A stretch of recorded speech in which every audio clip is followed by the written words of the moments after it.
Penguasa Kuil Surgawi. Bab 1. Hei, ayah, apakah kamu ayah? Bisakah kamu datang dan menyelamatkan Xiao Xiao dan ibunya? Mereka memukuli Xiao Xiao, Xiao Xiao kesakitan, Xiao Xiao sangat ketakutan. Ibu juga dibawa pergi oleh mereka. Petik 2. Nak, apakah kamu salah menekan nomor? Tidak, ibuku memberitahuku nomor teleponnya. Nama ibuku adalah Gao Weiwei. Apakah kamu ayahku Xiao Tians? Ayah, cepat selamatkan kami. Aku tidak bisa berkata apa-apa lagi. Orang-orang jahat kecil itu datang. Ayo cepat. Aku tidak menelepon, Aku tidak berani lagi. Bang. Ini adalah panggilan yang sangat singkat yang tiba-tiba diterima oleh Xiao Tians, yang berada jauh di medan perang di Asia Tengah 1 jam yang lalu. Dia baru saja memimpin timnya untuk menghancurkan kekuatan gelap terbesar di dunia, Organisasi Langit Hitam. Saat dia sedang menyalakan rokok, dia menerima telepon dari seorang gadis kecil. Xiao Tians mengira pihak lain telah melakukan kesalahan, tetapi ketika gadis kecil yang menangis itu menyebut namanya dan Gao Weiwei, seluruh tubuhnya gemetar. Ketika dia menelepon lagi, itu menunjukkan bahwa panggilan itu tidak dapat dihubungi lagi, dan dari suara terakhir di telepon, samar-samar dia mendengar bahwa gadis kecil itu sepertinya telah dipukuli, dan teleponnya rusak. Boom! Energi kekerasan Xiao Tians meledak. Saat berikutnya, tanpa ragu-ragu, dia bergegas menuruni gunung secepat mungkin dan masuk ke dalam kendaraan off-road militer. Beberapa bawahannya yang mengikutinya juga segera bergegas menuju mobil. Berkendara, cepat, cepat. Datanglah ke Huaxia secepat mungkin untukku. Periksa aku dan cari tahu lokasi nomor telepon ini saat ini. Cepat, cepat, cepat. Setelah Xiao Tians masuk ke dalam mobil, dia menghadap orang itu di depannya.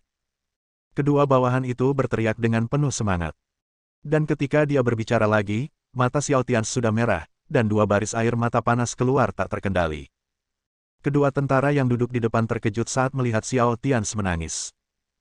Mereka tidak berani ragu sama sekali, salah satu dari mereka mengemudi, dan yang lain dengan cepat memberi Xiao Tians nomor telepon yang dia kirimkan untuk menemukannya.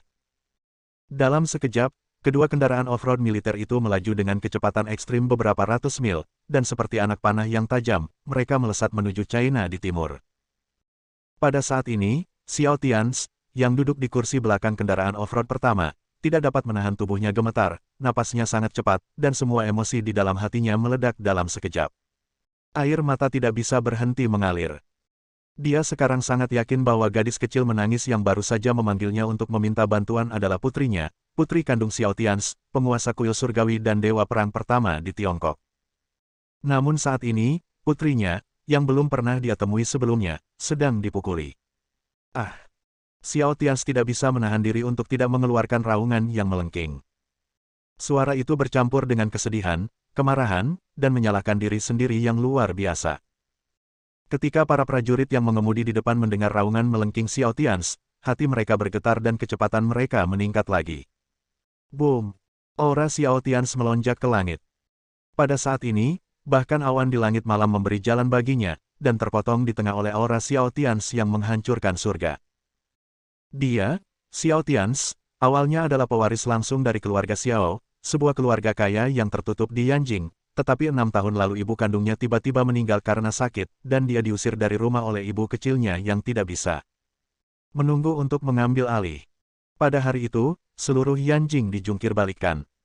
Xiao Tians, yang ingin membalas dendam, segera pergi mencari tunangannya, yang juga berasal dari keluarga kaya di Yanjing, tetapi pihak lain memutuskan pertunangannya depannya dan mengusirnya dari rumah.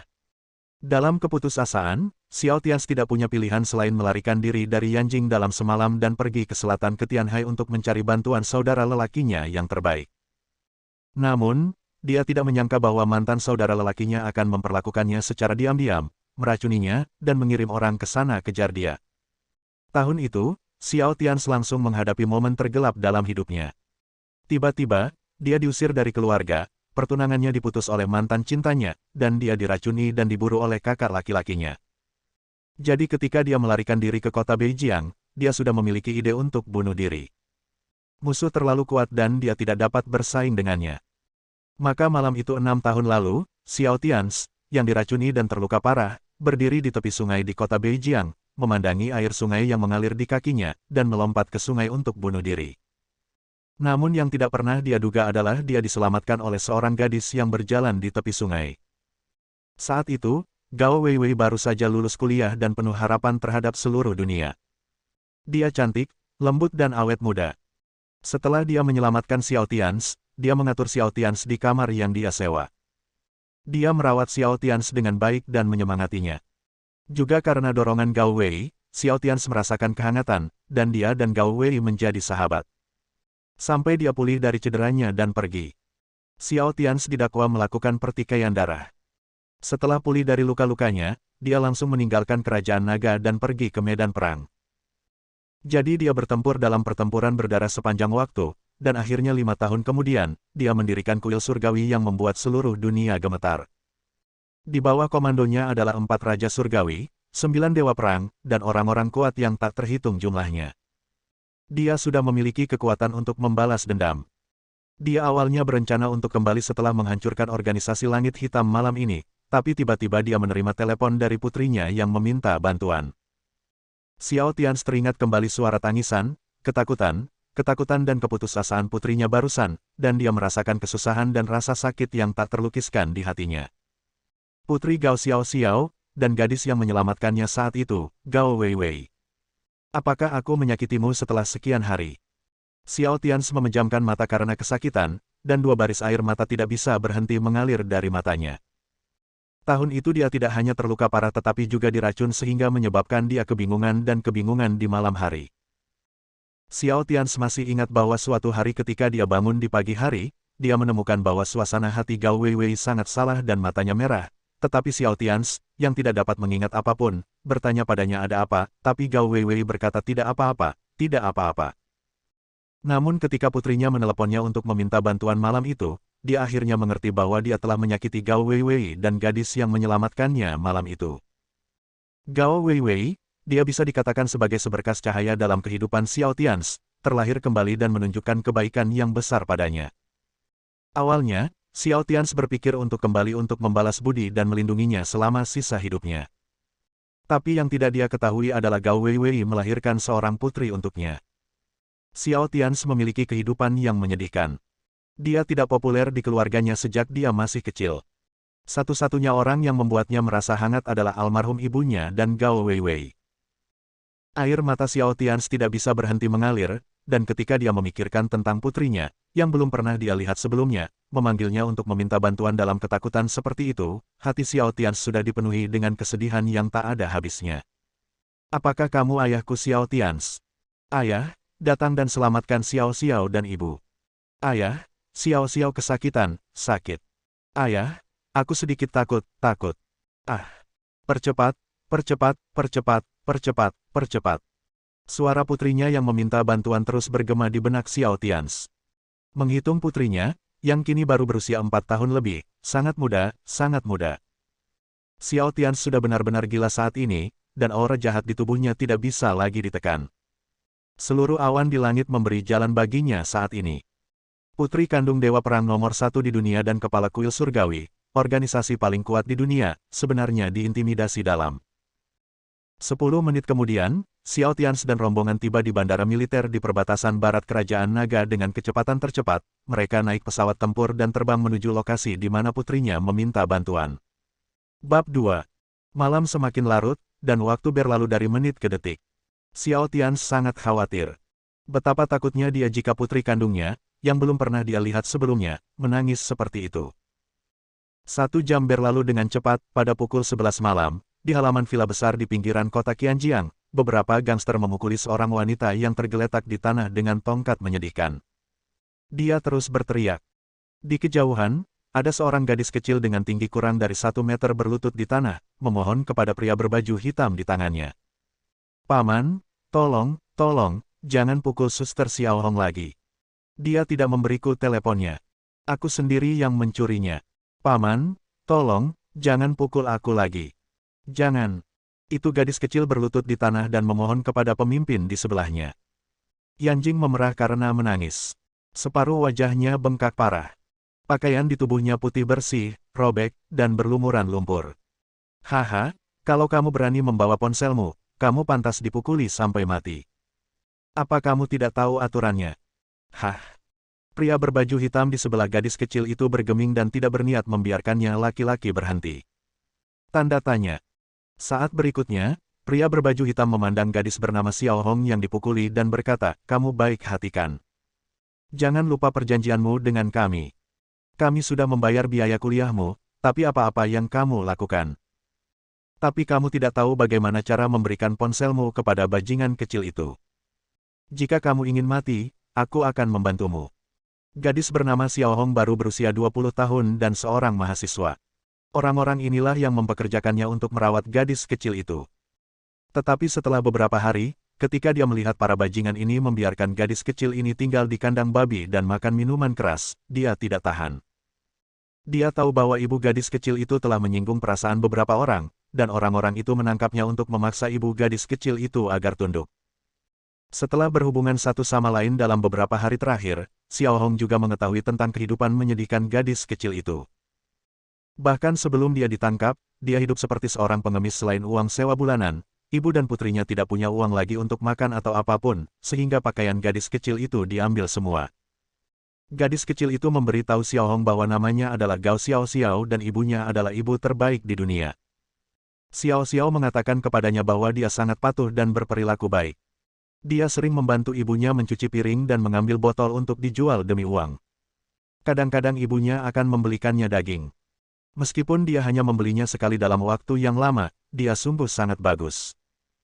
Pada malam hari, ketika gadis kecil itu tinggal di kandang babi bersama babi, dia juga memandangi bintang-bintang di langit. Saat itu, Xiao Hong bertanya padanya dengan rasa ingin tahu, apa yang kamu lihat? Gadis kecil itu tersenyum dan berkata, apakah saya sedang melihat ayah? Xiao Hong bertanya dengan bingung, ayahmu? Oh, ngomong-ngomong, di mana ayahmu? Kenapa dia tidak bersamamu? Gadis kecil itu berkata, ibu berkata bahwa ayah pergi ke tempat yang jauh untuk mencari uang. Ibu berkata bahwa ayah juga bekerja sangat keras dan dia sangat lelah. Ketika dia menghasilkan uang, dia akan kembali ke Xiao Xiao. Lalu ketika gadis kecil di kandang babi mengatakan ini, dia tersenyum pada Xiao Hong. Xiao Hong menitikkan air mata saat itu, dan tanpa sadar berkata, ayahmu mungkin sudah mati. Saat itu, gadis kecil itu menjadi cemas dan berkata dengan cemas, tidak. Ibu bilang ayah adalah pahlawan yang hebat. Suatu hari dia akan menginjak awan warna-warni untuk menemukan Xiao Xiao. Ayahku pasti akan kembali. Xiao Xiao sangat baik. Dia pasti juga menyukai Xiao. Xiao Hong menatap mata gadis kecil itu yang penuh harapan, matanya seterang bintang di langit malam.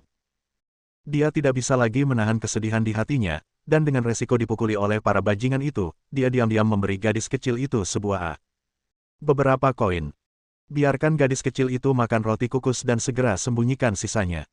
Dia mengobrol dengan gadis kecil di kandang babi selama beberapa hari. Tiba-tiba malam ini, gadis kecil itu terdiam. Dia memandangi langit malam yang gelap dan suram dan berkata, kakak, lihatlah bintang-bintang. Gadis kecil itu berkata. Air mata mengalir di wajahnya, dan setelah terdiam beberapa saat, dia berkata, Kak, jika bintang-bintang hilang, maka ayahku tidak akan pernah kembali. Setelah Xiao Hong mendengar kalimat ini, hatinya bergetar. Ternyata gadis kecil ini tahu segalanya dan mengerti segalanya. Setelah hening beberapa saat, Xiao Hong segera menyeka air matanya, mencoba tersenyum dan berkata kepada gadis kecil itu, Xiao Xiao, jangan pikirkan itu, ayahmu pasti akan kembali, pasti akan kembali. Gadis kecil itu tersenyum sedih, memeluk lututnya yang berlumpur, menggelengkan kepalanya dan berkata, kakak, tolong jangan berbohong kepada Xiao Xiao. Sebenarnya, aku sudah mengetahuinya sejak lama.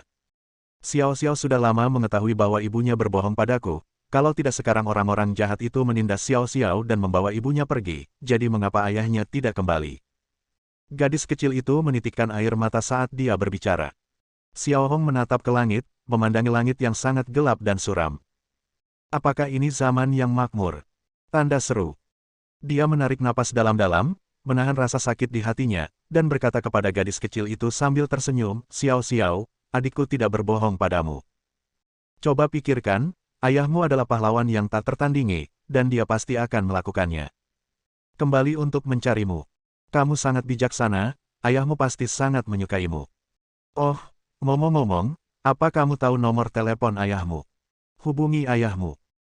Xiao Hong mengatakannya dengan santai, tapi tiba-tiba gadis kecil itu tiba-tiba mengangkat kepalanya, berpikir keras sejenak lalu mengangguk, "Yah, aku masih ingat ibuku pernah memberitahu Xiao Xiao bahwa ponsel ayahku juga milik ibuku.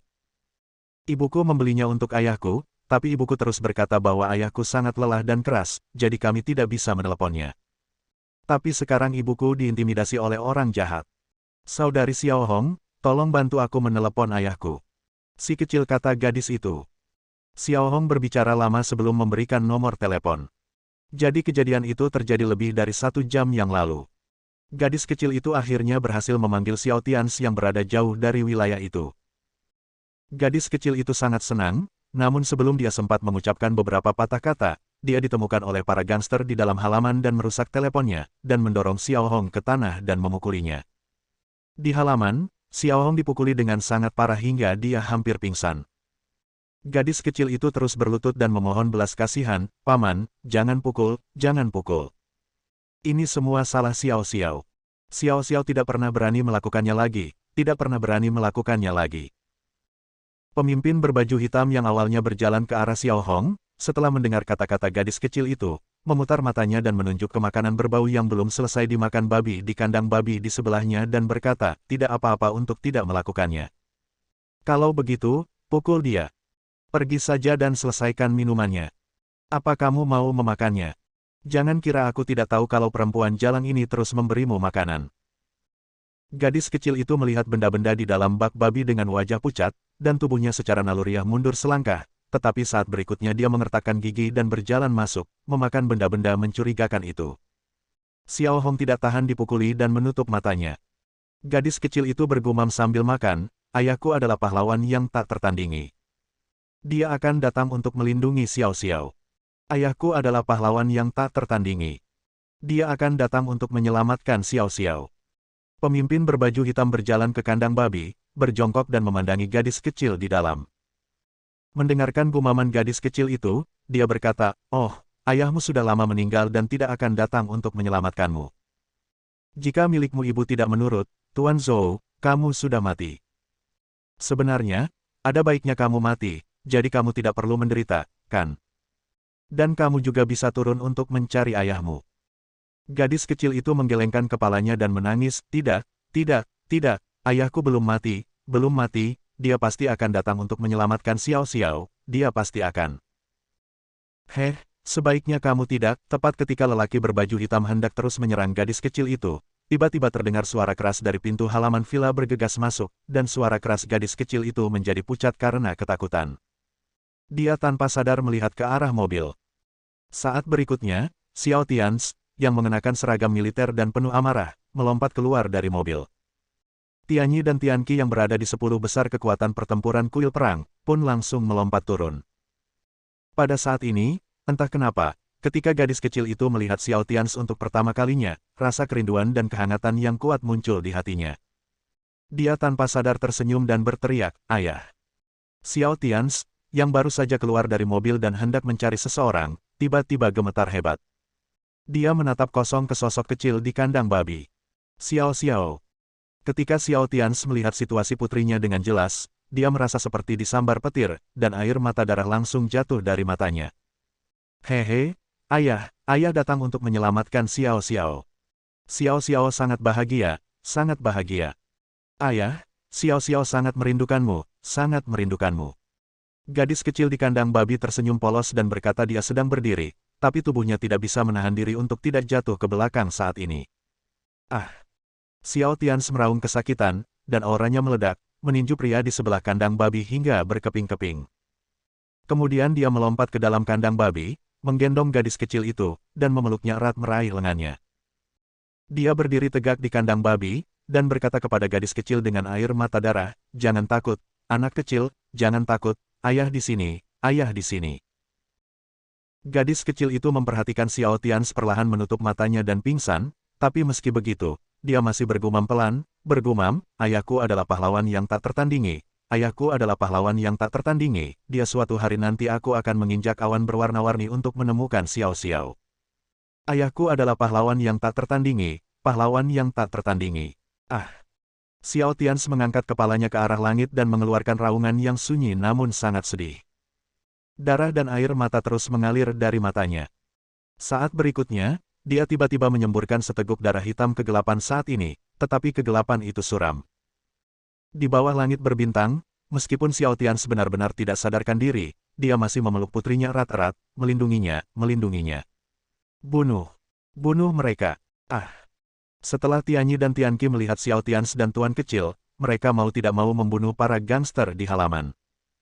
Dalam waktu singkat, para gangster di Atom dan orang-orang di rumah itu dipotong-potong. Xiao Hong, yang tergeletak di tanah dan dipukuli, melihat ayah kecilnya benar-benar telah tiba tertawa.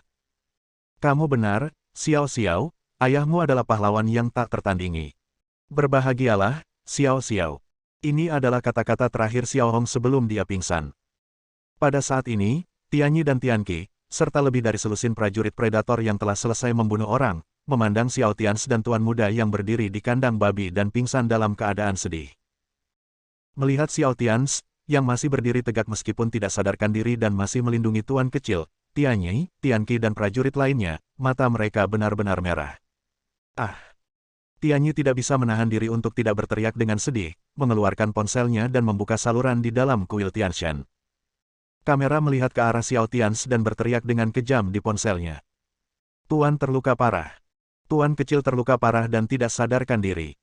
Saya tidak tahu apakah dia masih hidup atau mati. Setiap orang yang menjadi anggota kuil surgawi datang kepada saya secepat mungkin. Letakkan semuanya, semuanya. Bagaimanapun keadaannya. Segera, segera. Semuanya. Kemarilah. Dan setelah Tianyi meneriakkan berita ini di saluran rahasia kuil surgawi, seluruh dunia tiba-tiba bergejolak. Orang-orang kuat di kuil surgawi di seluruh dunia semuanya melepaskan niat membunuh mereka pada saat ini. Bersambung.